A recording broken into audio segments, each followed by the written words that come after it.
ನಮಸ್ಕಾರ ಎಲ್ಲರಿಗೂ. 2014 ಒಬ್ಬರು 6 ವರ್ಷಗಳ ಕಾಲ ಸತತವಾಗಿ ಕಷ್ಟ ಬಿದ್ದು ಒಂದು ಮ್ಯಾನುಫ್ಯಾಕ್ಚರಿಂಗ್ ಕಂಪ್ನಿನ ಕಟ್ತಾರೆ.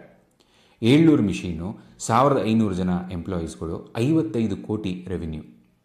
ಮ್ಯಾಂಗೋ, ಝಾರಾ ಹಾಗೂ ಮಾರ್ಕ್ಸ್ ಆ್ಯಂಡ್ ಸ್ಪೆನ್ಸರ್ ಅಂತ ಇಂಟರ್ನ್ಯಾಷನಲ್ ಕಂಪ್ನಿಗಳಿಗೆ ಶರ್ಟ್ ಮ್ಯಾನುಫ್ಯಾಕ್ಚರ್ ಮಾಡಿ ಎಕ್ಸ್ಪೋರ್ಟ್ ಮಾಡ್ತಿರ್ತಾರೆ. ಯಾವ ಆ್ಯಂಗಲಲ್ಲಿ ನೋಡಿದ್ರೂ ಇವರ ಬಿಸ್ನೆಸ್ ಒಂದು ಸಕ್ಸಸ್ಫುಲ್ ಬಿಸ್ನೆಸ್. ಆದರೆ ಕೇವಲ 1 ವರ್ಷಗಳಲ್ಲಿ ಇವರ ಎಂಟೈರ್ ಬಿಸ್ನೆಸ್ ನೆಲ ಕಚ್ಚುತ್ತೆ. ಇವ್ರ ಮೇಲೆ 25 ಕೋಟಿ ಸಾಲ ಇರುತ್ತೆ. ಈ ಥರ ನಮಗೇನಾದರೂ ಆದರೆ ನಾವು ಯಾವ ಬಿಸ್ನೆಸ್ ಸವಾಸನೂ ಬೇಡ ಅಂತ ಸುಮ್ಮನಾಗ್ಬಿಡ್ತೀವಿ. ಆದರೆ ಹರ್ಷ್ ಸೋಮಯ್ಯ ಅವರು ಹಾಗೆ ಮಾಡಲ್ಲ. ಅವರು ಕಲಿತಂಥ ಪಾಠಗಳನ್ನೆಲ್ಲ ಒಟ್ಟಿಗೆ ಸೇರಿಸಿ ಮತ್ತೆ ಹೊಸದೊಂದು ಬಿಸ್ನೆಸ್ ಶುರು ಮಾಡ್ತಾರೆ.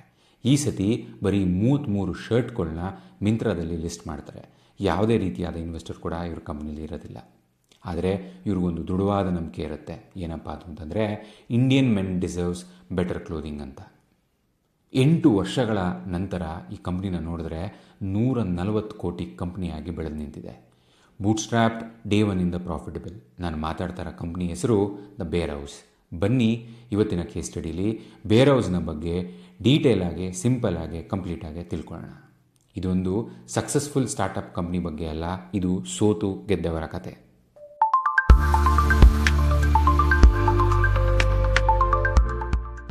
ಬೇರ್ ಹೌಸ್ನ ಫೌಂಡರ್ಸ್ ಬಗ್ಗೆ ತಿಳ್ಕೊಳ್ಳೋಣ ಬನ್ನಿ. ಹರ್ಷ್ ಸೋಮಯ್ಯ ಹಾಗೂ ತನ್ವಿ ಸೋಮಯ್ಯ ಅವರು ಬೇರ್ ಹೌಸ್ನ ಫೌಂಡರ್ಸ್ಗಳು. ಇವರಿಬ್ಬರು ಹಸ್ಬೆಂಡ್ ಆ್ಯಂಡ್ ವೈಫ್ ಕೂಡ. ಹರ್ಷ್ ಅವರು ತಮ್ಮ MBA ಮುಗಿಸಿದ ನಂತರ ಬ್ಲೂಮ್ ಕ್ರಾಫ್ಟ್ ಕಂಪ್ನಿನ ಶುರು ಮಾಡ್ತಾರೆ. ಈ ಕಂಪ್ನಿ ಥ್ರೂ ಅವರು ಇಂಟರ್ನ್ಯಾಷನಲ್ ಬ್ರ್ಯಾಂಡ್ಸ್ಗಳಿಗೆ ಗಾರ್ಮೆಂಟ್ ಮ್ಯಾನುಫ್ಯಾಕ್ಚರ್ ಮಾಡಿ ಸಪ್ಲೈ ಮಾಡಲಿಕ್ಕೆ ಶುರು ಮಾಡ್ತಾರೆ. ಬಿಸ್ನೆಸ್ಸು ಸಾಕಷ್ಟು ಚೆನ್ನಾಗಿ ಡೆವಲಪ್ ಆಗಿರುತ್ತೆ. ಈ ಮಧ್ಯದಲ್ಲಿ ಬಿಸ್ನೆಸ್ನ ಸ್ಕೇಲ್ ಮಾಡೋ ಒಂದು ಆಸಕ್ತಿಯಿಂದ ಇಂಡಿಯನ್ ಕಂಪ್ನಿಗಳಿಗೆ ಇವರು ಗಾರ್ಮೆಂಟ್ ಸಪ್ಲೈ ಮಾಡೋಕ್ಕೆ ಡಿಸೈಡ್ ಮಾಡ್ತಾರೆ. ಇಲ್ಲಿಂದ ಇವರಿಗೆ ಪ್ರಾಬ್ಲಮ್ ಶುರು ಆಗುತ್ತೆ.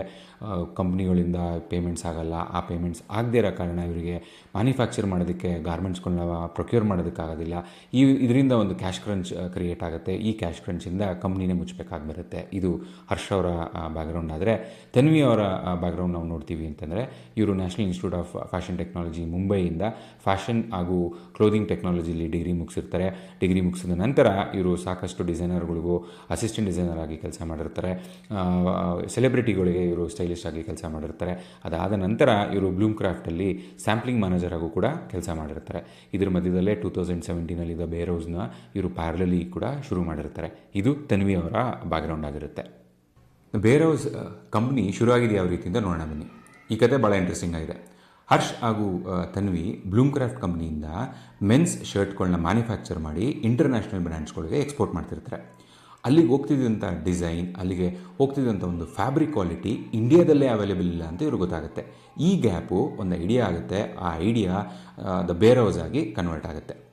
ಇವರು ಬೇರ್ ಹೌಸ್ನ ಇಂಡಿಯನ್ ಕನ್ಸ್ಯೂಮರ್ಸ್ಗೆ ಯಾವ ರೀತಿ ತಲುಪಿಸೋದು ಅಂತ ರಿಸರ್ಚ್ ಮಾಡಲಿಕ್ಕೆ ಶುರು ಮಾಡಿದಾಗ ಇವ್ರಿಗೆ ಗೊತ್ತಾಗುತ್ತೆ, ನಾವು ಇದನ್ನು ಆನ್ಲೈನಿಂದನೇ ನಾವು ಶುರು ಮಾಡ್ಬೋದು.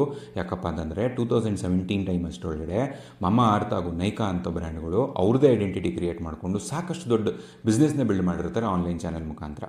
ಸೊ ಇದು ಇವರಿಗೆ ಸಾಕಷ್ಟು ಕಾನ್ಫಿಡೆನ್ಸ್ ಕೊಡುತ್ತೆ. ಸೊ ಇಲ್ಲಿಂದ ಇವರು ಡಿಸೈಡ್ ಮಾಡ್ತಾರೆ, ನಾವು ಆನ್ಲೈನಲ್ಲೇ ಬೇರ್ ಹೌಸ್ನ ಲಾಂಚ್ ಮಾಡೋಣ ಅಂತ. ಸೊ 33 ಗಾರ್ಮೆಂಟ್ಗಳನ್ನ ಮ್ಯಾನುಫ್ಯಾಕ್ಚರ್ ಮಾಡ್ತಾರೆ. ಅದನ್ನು 2017 ಮಿಂತ್ರಾದಲ್ಲಿ ಲಿಸ್ಟು ಕೂಡ ಮಾಡ್ತಾರೆ. ಇವರ ಮೊದಲನೇ ಪ್ರಾಡಕ್ಟ್ ರೇಂಜ್ ಆಗಿರುತ್ತೆ ಫ್ಲಾನೆಲ್ ರೇಂಜ್. ಇದರ ಪ್ರಾಡಕ್ಟ್ ಪ್ರೈಸಿಂಗ್ ಬಂದು ಅಫೋರ್ಡಬಲ್ ಆಗಿಟ್ಟಿರ್ತಾರೆ ಹಾಗೂ ಅದರ ಕ್ವಾಲಿಟಿ ಬಂದು ಒಂದು ಎಕ್ಸ್ಪೋರ್ಟ್ ಗ್ರೇಡ್ ಕ್ವಾಲಿಟಿಯಾಗಿ ಮ್ಯಾನೇಜ್ ಮಾಡಿರ್ತಾರೆ. ಇಲ್ಲಿಂದ ಶುರು ಆಗುತ್ತೆ ದ ಬೇರ್ ಹೌಸ್ನ business journey. The bear house face ಮಾಡಿದ ಪ್ರಾಬ್ಲಮ್ಗಳು ಹಾಗೂ ಚಾಲೆಂಜಸ್ಗಳು ಏನು ಅಂತ ನೋಡೋಣ ಬನ್ನಿ. ಇಲ್ಲೊಂದು ಅನ್ಕಂಫರ್ಟಬಲ್ ಐರನಿ ಏನು ಗೊತ್ತಾ?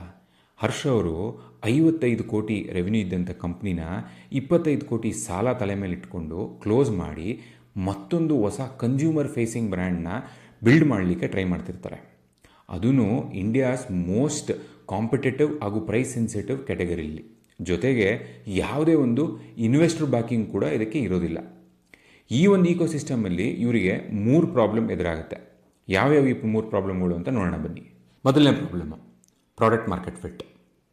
ಇಂಡಿಯನ್ ಮೆನ್ ಒಂದು ಹೈ ಕ್ವಾಲಿಟಿ ಮೆನ್ ಶರ್ಟ್ಗೆ ಎಕ್ಸ್ಟ್ರಾ ದುಡ್ಡು ಕೊಡ್ತಾರಾ ಅಥವಾ ಯಾವಾಗಲೂ ಪ್ರೈಸೇ ಗೆಲ್ಲುತ್ತಾ ಅನ್ನೋದು ಇವರ ಮೊದಲನೇ ಚಾಲೆಂಜ್ ಆಗಿರುತ್ತೆ. ಇನ್ಫ್ಯಾಕ್ಟ್ 2017-2018 ಇದೊಂದು ಓಪನ್ ಎಂಡೆಡ್ ಕ್ವಶನ್ ಆಗಿತ್ತು ಅಂತಲೇ ಹೇಳ್ಬೋದು. ಎರಡನೇ ಚಾಲೆಂಜ್, ಇಂಡಿಯನ್ ಮಾರ್ಕೆಟು ಸಿಕ್ಕಾಪಟ್ಟೆ ಫ್ರಾಗ್ಮೆಂಟೆಡ್ ಮಾರ್ಕೆಟು. ನಾರ್ತಲ್ಲಿ ಸ್ಟೈಲ್ ಮಾಡೋ ರೀತಿ ಸೌತಲ್ಲಿ ಸ್ಟೈಲ್ ಮಾಡಲ್ಲ. ಈಚ್ ರೀಜನಲ್ಲಿ ಸ್ಟೈಲಿಂಗ್ ಚೇಂಜ್ ಆಗುತ್ತೆ. ಫ್ಯಾಬ್ರಿಕ್ ಯೂಸ್ ಮಾಡೋದು ಚೇಂಜ್ ಆಗುತ್ತೆ. ಏಜ್ ಗ್ರೂಪ್ ಪ್ರಕಾರ ಸ್ಟೈಲಿಂಗ್ ಚೇಂಜ್ ಆಗುತ್ತೆ. ಸೊ ಈ ಒಂದು ಕಾಂಪ್ಲೆಕ್ಸ್ ಈಕೋಸಿಸ್ಟಮಲ್ಲಿ ನ್ಯಾಷನಲ್ ಬ್ರ್ಯಾಂಡ್ನ ಯಾವ ರೀತಿ ಬಿಲ್ಡ್ ಮಾಡೋದು? ಇವ್ರಿಗೆ ಎಕ್ಸ್ಪೀರಿಯನ್ಸ್ ಇರಲ್ಲ, ದೇ ವೇರ್ ಮ್ಯಾನುಫ್ಯಾಕ್ಚರರ್ಸ್. ಸೊ ಇದು ಇವರ ಎರಡನೇ ಚಾಲೆಂಜ್ ಆಗಿರುತ್ತೆ. ಮೂರನೇ ಚಾಲೆಂಜು, ಇವರು ಆಲ್ರೆಡಿ ಇದರಲ್ಲಿ ಸಾಕಷ್ಟು ಕಷ್ಟನ ಅನುಭವಿಸಿರ್ತಾರೆ.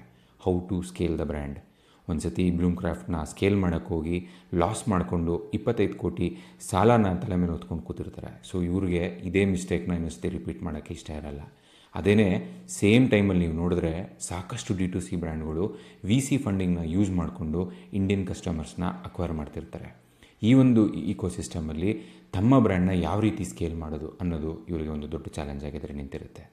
ಈ ಚಾಲೆಂಜಸ್ನ ಯಾವ ರೀತಿ ಫೇಸ್ ಮಾಡ್ತಾರೆ, ಯಾವ ರೀತಿ ಸ್ಟ್ರಾಟಜೀಸ್ ಅಪ್ಲೈ ಮಾಡ್ತಾರೆ ಅಂತ ಮುಂದೆ ನೋಡೋಣ. ದ ಬೇರ್ ಹೌಸ್ ಅವರು ತೊಗೊಂಡಂಥ ಡಿಸಿಷನ್ಗಳು, ಅಪ್ಲೈ ಮಾಡಿದಂಥ ಸ್ಟ್ರಾಟಜೀಸ್ಗಳು ಏನು ಅಂತ ನೋಡೋಣ ಬನ್ನಿ. Strategic bet number 1, let the product do the selling. Harsh ಹಾಗೂ ತನ್ವಿ ಅವರ ಕೋರ್ ಫಿಲಾಸಫಿ ತುಂಬಾ ಸಿಂಪಲ್ ಆಗಿರುತ್ತೆ.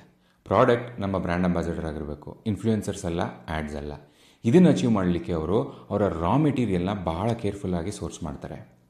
ಅವರು ಈಜಿಪ್ಷಿಯನ್ ಗೀಝಾ ಕಾಟನ್ ಮತ್ತು ಫೈನ್ ಟರ್ಕಿಷ್ ಕಾಟನ್ನ ಸೋರ್ಸ್ ಮಾಡ್ತಿದ್ರು. ಯಾವಾಗಲೂ ಕಾಸ್ಟ್ನ ಕಮ್ಮಿ ಮಾಡೋಕ್ಕೆ ಸಾಕಷ್ಟು ಇಂಡಿಯನ್ D2C ಬ್ರ್ಯಾಂಡ್ಸ್ಗಳು ಈ ಪ್ರೀಮಿಯಂ ರಾ ಮೆಟೀರಿಯಲ್ನ ಸ್ಕಿಪ್ ಮಾಡ್ತಾರೆ, ಬಟ್ ಇವರು ಹಂಗೆ ಮಾಡೋಕ್ಕೋಗಲ್ಲ. ತನ್ವಿ ತಮ್ಮ ನಿಫ್ಟ್ ಟ್ರೈನಿಂಗ್ ಮತ್ತು ಬ್ಲೂಮ್ ಕ್ರಾಫ್ಟ್ನ ಸ್ಯಾಂಪ್ಲಿಂಗ್ ಎಕ್ಸ್ಪೀರಿಯನ್ಸ್ನ ಯೂಸ್ ಮಾಡಿ ಪ್ರತಿಯೊಂದು ಗಾರ್ಮೆಂಟು ನಿಜವಾಗ್ಲೂ ಇಂಡಿಯನ್ ಬಾಡಿ ಪ್ರಪೋರ್ಷನ್ಸ್ಗೆ ಸರಿಯಾಗಿ ಫಿಟ್ ಆಗೋ ಹಾಗೆ ಕ್ಯಾಲಿಬ್ರೇಟ್ ಮಾಡ್ತಾರೆ. ಯಾವ ಯುರೋಪಿಯನ್ ಸೈಜಿಂಗ್ ಚಾರ್ಟ್ನ ಕಾಪಿ ಮಾಡಲ್ಲ. ಅವರು ಆಕ್ಸ್ಫರ್ಡ್ ವೀವ್, ಟ್ವಿಲ್ ಮತ್ತು ಬ್ಯಾಸ್ಕೆಟ್ ವೀವ್ ಕನ್ಸ್ಟ್ರಕ್ಷನ್ನ ಆಫರ್ ಮಾಡ್ತಿದ್ರು.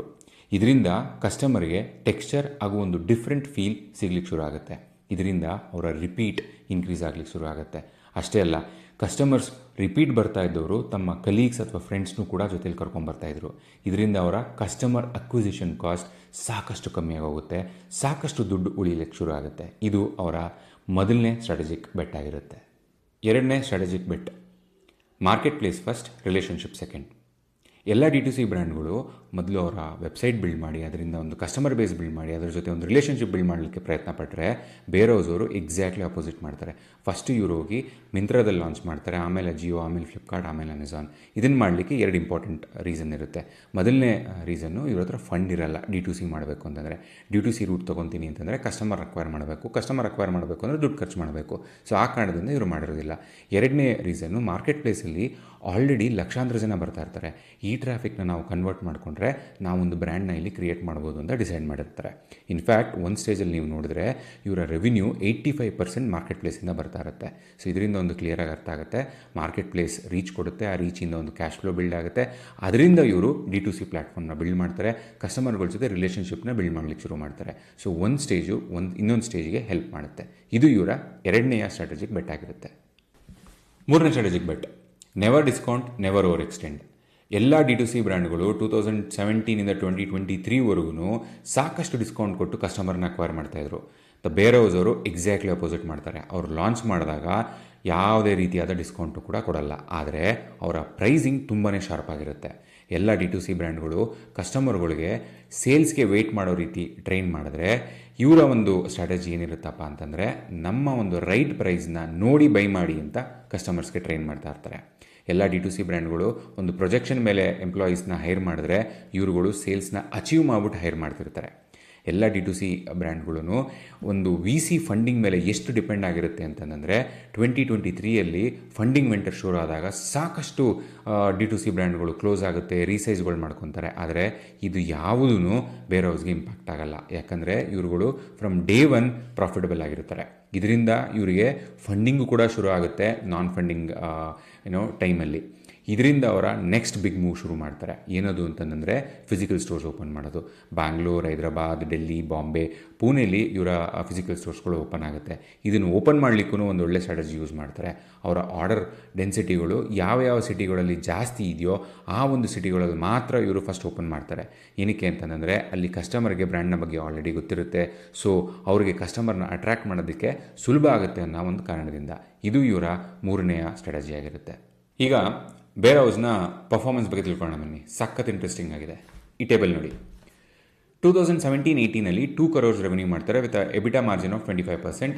18-19 4 crores ಮಾಡ್ತಾರೆ. 19-20 6.1 crore ಮಾಡ್ತಾರೆ. 2021 ಕೂಡ 6.1 crore ಮಾಡ್ತಾರೆ. 21-22 18 crores ಮಾಡ್ತಾರೆ.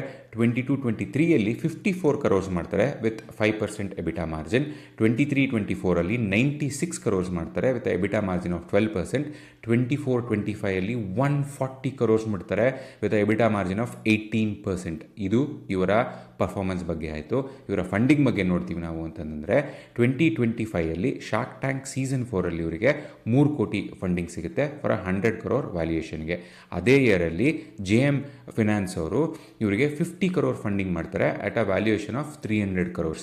ಇದನ್ನು ಯೂಸ್ ಮಾಡಿಕೊಂಡವರು ಆಫ್ಲೈನ್ ಸ್ಟೋರ್ಸ್ಗಳನ್ನ ಓಪನ್ ಮಾಡಲಿಕ್ಕೆ ಶುರು ಮಾಡ್ತಾರೆ. ಇಲ್ಲಿವರೆಗೂ ಇವ್ರ ಹತ್ರ 18 ಸ್ಟೋರ್ಸ್ ಇದೆ ಅಕ್ರಾಸ್ 10 ಸಿಟೀಸ್ ಇನ್ ಇಂಡಿಯಾ. 2 ಸ್ಟೋರ್ನ UAEಲೂ ಕೂಡ ಓಪನ್ ಮಾಡಿದ್ದಾರೆ. ನೆಕ್ಸ್ಟ್ 5 years ವಿಷನ್ ಅವರು 1,000 ಕೋಟಿ ಮುಟ್ಟಬೇಕು ಅಂತಲೂ ಕೂಡ ಪ್ಲ್ಯಾನ್ ಇಟ್ಕೊಂಡಿದ್ದಾರೆ. ಈ ಒಂದು ಬಿಸ್ನೆಸ್ ಕೇಸ್ ಸ್ಟಡಿಲಿ ನಮ್ಮಗಳಿಗೆ ಕಲಿಲಿಕ್ಕೆ ಏನು ಸಿಗುತ್ತೆ? 3 important point. Failure in business is a education if you want to study it. ನಾವೇನಾದರೂ ಬಿಸ್ನೆಸ್ಸಲ್ಲಿ ಸೋತಿದ್ರೆ ಅಥವಾ ಮುಂದೆ ಹೋಗಿ ಸೋತ್ರೆ ಆ ಬಿಸ್ನೆಸ್ಸಿಂದ ರಿಕವರ್ ಆಗೋದು ಹೆಂಗೆ ಅಂತ ಯೋಚನೆ ಮಾಡೋ ಬದಲು ನಾವು ಎಲ್ಲಿ ತಪ್ಪು ಮಾಡಿದ್ವಿ, ಯಾವ ರೀತಿ ತಪ್ಪು ಮಾಡಿದ್ವಿ, ಹಾಗೂ ಈ ತಪ್ಪನ್ನ ಮುಂದೆ ಯಾವಾಗಲೂ ಮಾಡದೇ ಇರೋ ರೀತಿ ಅವಾಯ್ಡ್ ಮಾಡೋದು ಹೆಂಗೆ ಅಂತ ನೋಡೋದು ನಮ್ಮ ಜವಾಬ್ದಾರಿ ಆಗುತ್ತೆ.